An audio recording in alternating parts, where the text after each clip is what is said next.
Some people move through the world like social architects. They anticipate every potential collision before it happens, dodging the slightest friction, with a grace that seems almost instinctive. We celebrate this. It's the coworker who never complains, the friend who always agrees, and the partner who never fights. This constant accommodation earns them a reputation for being perfectly nice. But look beneath that frictionless surface, and you'll find a person running on fumes. They carry a heavy, invisible weight of chronic exhaustion and a quiet, simmering resentment they can't quite name. Even the smallest act of self-assertion, like asking for a different table at a restaurant, feels like a life-or-death gamble. Logic says it's a minor request, but their body reacts as if they've just stepped into a lion's den. Genuine kindness is a byproduct of emotional security, a choice made from strength.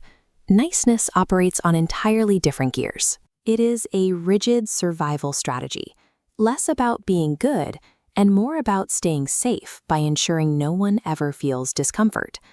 The very traits we praise as moral excellence are often the nervous system's way of unconsciously neutralizing a perceived threat. When the human brain perceives a threat, it doesn't consult the conscious mind. It bypasses logic and activates a biological protocol designed for one thing: survival. Most of us are familiar with the three primary pathways. We fight the predator, we flee from the danger, or we freeze in place, hoping the threat loses interest. But the nervous system has a fourth, more subtle mechanism, the FAWN response. Fawning is a state of total emotional submission. It is the act of preemptively surrendering your own boundaries to appease a potential aggressor. This is a fail-safe for when you can't fight and you can't run. The brain decides that the only way to stay safe is to merge with the threat, becoming exactly what the other person wants you to be to keep the peace. Chronic people-pleasing is a biological reflex. It lives in the same autonomic basement of the brain as playing dead or running for your life. This reflex is forged in childhood homes where adults were volatile or unpredictable. In these environments, reading the room isn't a social skill, it's a necessity. A child in this situation becomes hyper-vigilant. They learn that their safety depends on the emotional state of others. If they can keep the adult happy, they can keep themselves safe.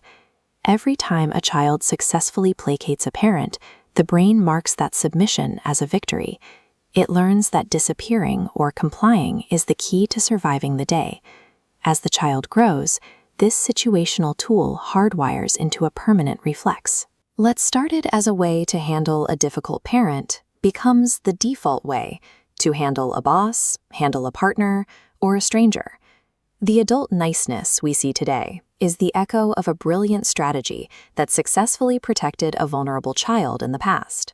In adulthood, this reflex creates a life of constant performance.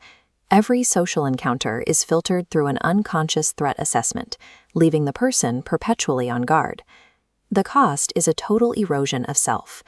When you spend decades prioritizing the needs of others to avoid conflict, you eventually lose the ability to hear your own voice.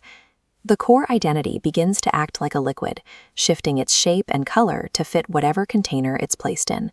Eventually, the person only knows who they are in relation to what others need them to be. Living in a constant state of fawning means living in survival mode. Connection becomes impossible because you are too busy managing the other person's emotions to ever be truly present. Breaking this cycle starts with removing the shame. You aren't a pushover. You are a survivor whose internal protector has been working overtime for years. You are currently running an outdated survival program. The environment has changed, and the original threats are gone, but your nervous system is still waiting for the other shoe to drop. Because this is a biological reflex, you cannot simply think your way into being assertive. Your body has to believe it is safe before it will allow you to risk a conflict. Recovery starts by teaching your nervous system that a no will not result in disaster. Real connection is only possible when you stop accommodating and start appearing. You no longer have to pay for your right to exist by being the person everyone else wants you to be.